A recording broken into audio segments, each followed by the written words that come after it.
বাচ্চার পড়াশোনা বা বাচ্চা কোন স্কুলে পড়বে, কোন মিডিয়ামে পড়বে, এই বিষয়টা নিয়ে প্রচুর আলোচনা হচ্ছিল এতদিন ধরে, এখনও হচ্ছে, পরবর্তীকালেও হবে। কারণ তার মা বাবার টপিক যতদিন থাকবে ততদিন তার পড়াশোনার বিষয়টা আসবেই।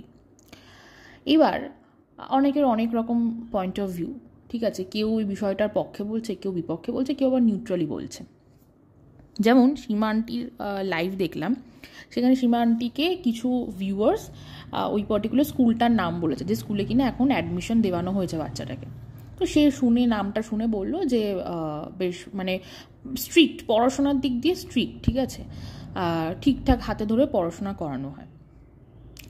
এইবার সেটা তাহলে সে মানে না তো খারাপ বললো না ভালো বললো, সে মোটামুটি স্কুলটা কেমন সে যেটুকু জানে সে সেইটুকু ইনফরমেশন প্রোভাইড করলো, ঠিক আছে, বাদ বাকি ডিসিশন খারাপ না ভালো সেটা সে কিছু বলেনি। এবার আরও কিছু ক্রিয়েটার আছে, যেমন ধরুন রুনা আন্টি, ঠিক আছে, আরও সিমিলার কিছু ক্রিয়েটার আছে, তারা এই বিষয়টার বিপক্ষে বলেছে। তার কারণ কি? এবং আমি কিছুটা তাদের সাথে একদমই অ্যাগ্রি করছি, বিকজ তারা পেরেন্ট, তারা অলরেডি এই যে সময়টা তারা পেরিয়ে এসেছে, তাই তারা তাদের বাচ্চাদেরকে যখন স্কুলে ভর্তি করানোর সময় ছিল, তারা যে চিন্তাভাবনাটা করে তাদের বাচ্চাদের অ্যাডমিশন দিয়েছিল কোনো স্কুলে, তারা সেইটাই এক্সপ্রেস করছে। বিষয়টাতে ভুল কিছু নেই।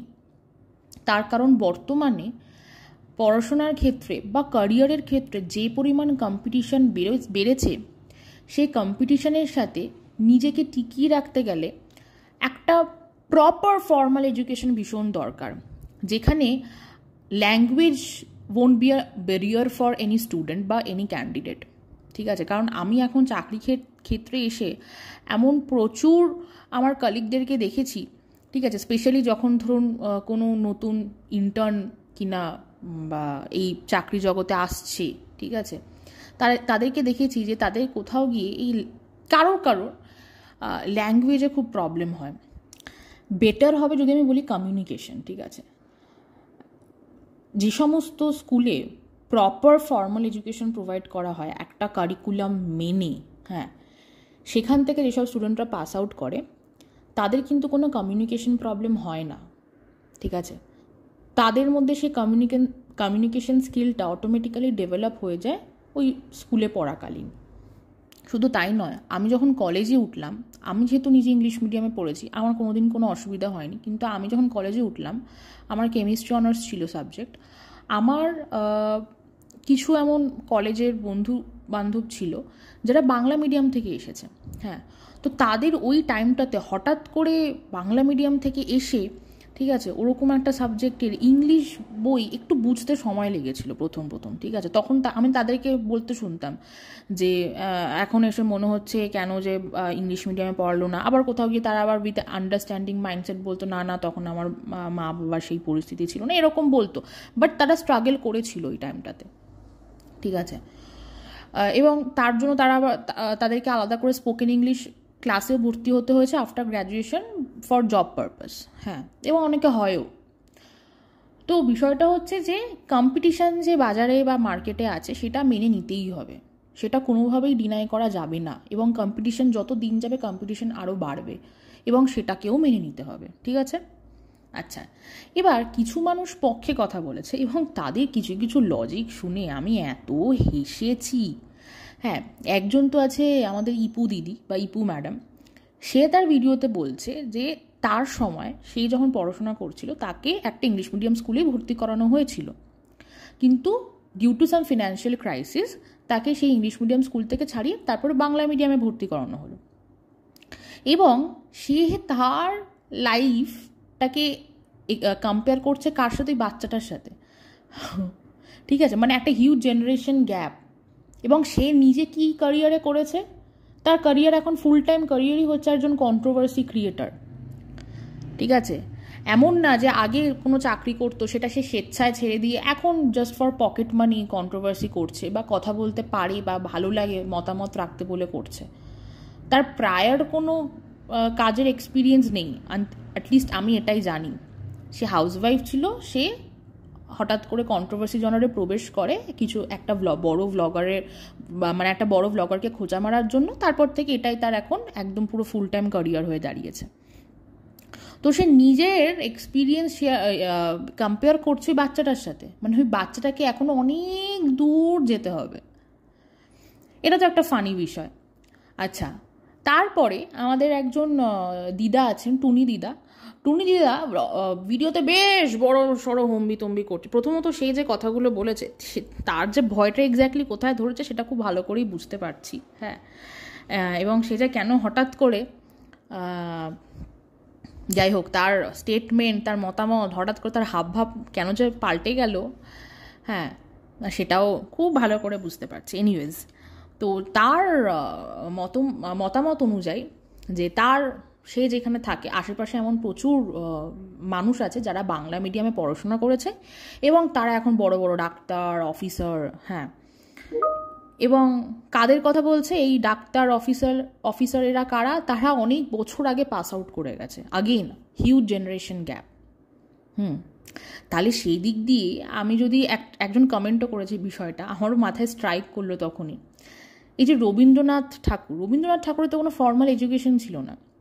উইদাউট ফর্মাল এডুকেশন, গান বলুন, নাচ বলুন, সাহিত্য বলুন, সব জায়গাতে রবীন্দ্রনাথ ঠাকুর থাকবেই থাকবে। তাহলে এত বড় একজন ব্যক্তিত্ব উইদাউট আ ফর্মাল এডুকেশন, তাহলে সেই দিক দিয়ে দেখতে গেলে আমাদের কি দরকার পড়াশোনা করার? বা আমরা তো পড়াশোনার গণ্ডি পেরিয়ে এসেছি। যারা এখন চিন্তাভাবনা করছে, ঠিক আছে, যে তাদের ছেলেমেয়েদেরকে স্কুলে দেবে, দরকার নেই, তো কোনো প্রয়োজনই নেই ফর্মাল এডুকেশনের।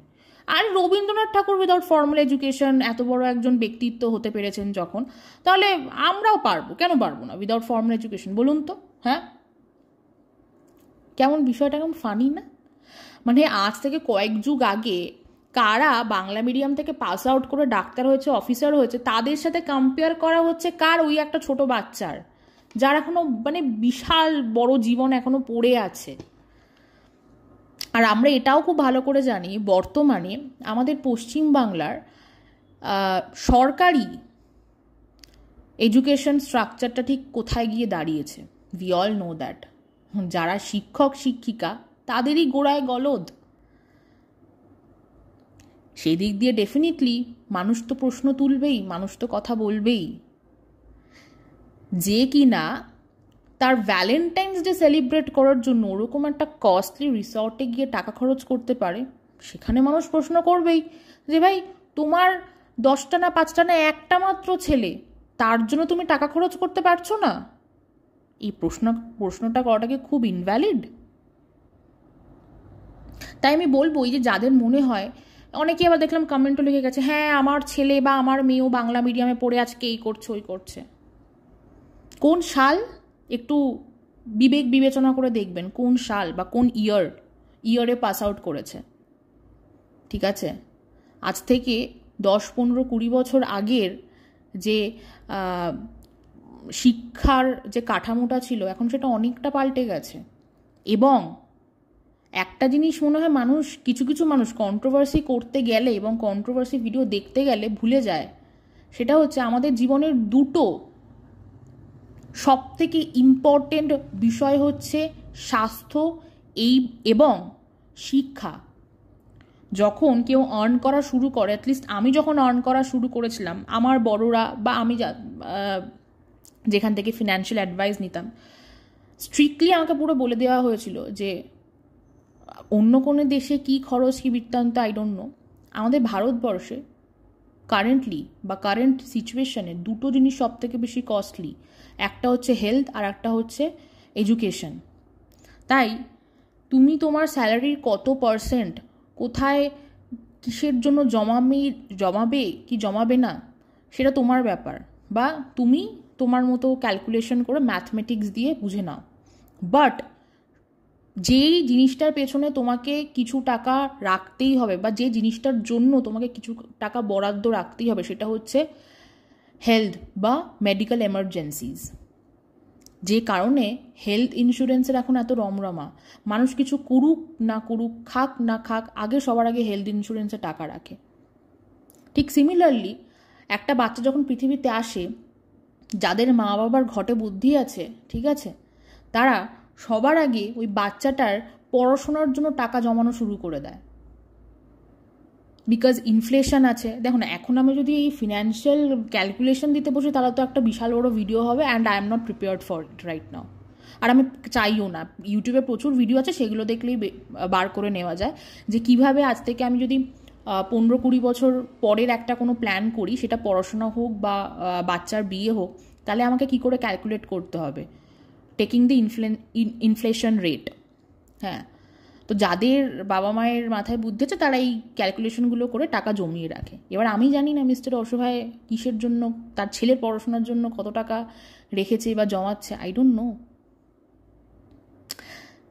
কিন্তু তাও মানে একটা কথা বলতে গিয়ে অনেক কিছু বলে ফেললাম। তাও আমি একটা কথা বলবি যে যারা বলছেন যে বাংলা মিডিয়ামে পড়ে এই হয়েছে, ও ওই হয়েছে, সে ওই হয়েছে, অনেক যুগ আগের গল্প বলছেন। যুগ পাল্টে গেছে, এখন মার্কেটে মারাত্মক কম্পিটিশন, ঠিক আছে?